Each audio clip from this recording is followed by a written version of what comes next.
Praise the lord. మన ప్రభువును ప్రియరక్షకుడైన యేసుక్రీస్తు వారి అతి ప్రశస్తమైన నామంలో మీ అందరికీ ఉదయకాల శుభాభివందనములు తెలియజేస్తా ఉన్నాను. ఈ దినము కొరకు ఏర్పాటు చేయబడిన పాత నిబంధన పాఠ్యభాగము దినవృత్తాంతముల మొదటి గ్రంథము 17వ అధ్యాయము 10వ వచనము. నీ పగవారినందరినీ నేను అణచివేసెదను. ఈ వాక్యమును మనము గమనించినట్లయితే దేవుని కొరకు మందిరమును నిర్మించతలచిన దావీదునకు దేవుడు అనేక వాగ్దానములు చేస్తూ ఈ మాటను పలికినట్లుగా మనం చూస్తూ ఉన్నాము.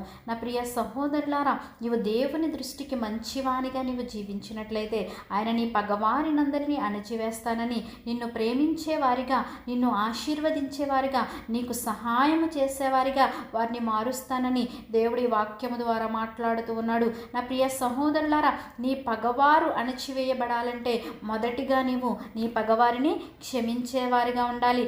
రెండవదిగా నీ పగవారిని నీవు ప్రేమించాలి.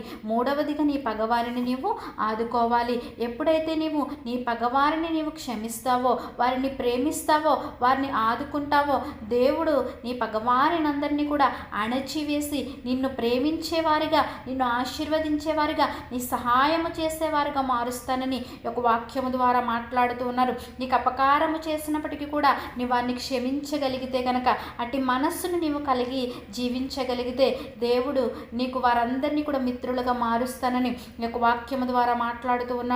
నిన్ను ద్వేషించే వారిని కూడా నీవు ప్రేమించే మనస్సును కలిగి ఉండాలి. ఎవరైతే ఆపదలో ఉంటారో వారిని నీవు ఆదుకొనగలిగే మనస్సును నీవు కలిగినప్పుడు వారే నిన్ను ప్రేమించేవారిగా, వారే నిన్ను ఆశీర్వదించేవారిగా, వారే నీకు సహాయం చేసేవారిగా దేవుడు నీ పగవారినందరినీ కూడా మిత్రులుగా మారుస్తానని ఒక వాక్యము ద్వారా మాట్లాడుతున్నాడు. నీవు దేవుని దృష్టికి మంచిదానిగా, మంచివానిగా జీవించగలిగినట్లయితే గనక నీ పగవారినందరినీ అణచివేసి మిత్రులుగా చేస్తానంటున్నాడు. అట్టి కృప పరిశుద్ధాత్మ దేవుడు మనందరికీ అనుగ్రహించును గాక. తలలు వంచి ప్రార్థనలు ఏకీభవించవలసిందిగా కోరుచున్నాను. మహోన్నతుడును మహాగణుడమైన మా ప్రియ పరలోకపు తండ్రి, నీ ఘనమైన శ్రేష్టమైన నామానికి స్తోత్రములు చెల్లిస్తా ఉన్నాము. ప్రభా, నీ పగవారినందరినీ నేను అణిచివేస్తాను, వారిని నీకు మిత్రులుగా చేస్తాను, వారిని ప్రేమించేవారిగా చేస్తాను, నీకే సహాయము చేసేవారిగా చేస్తానని వాక్యం ద్వారా మాట్లాడి ఉన్నావు. ప్రభా, నీ దృష్టికి మేము మంచివారిగా మేము జీవించడానికి సహాయము దయచేయండి.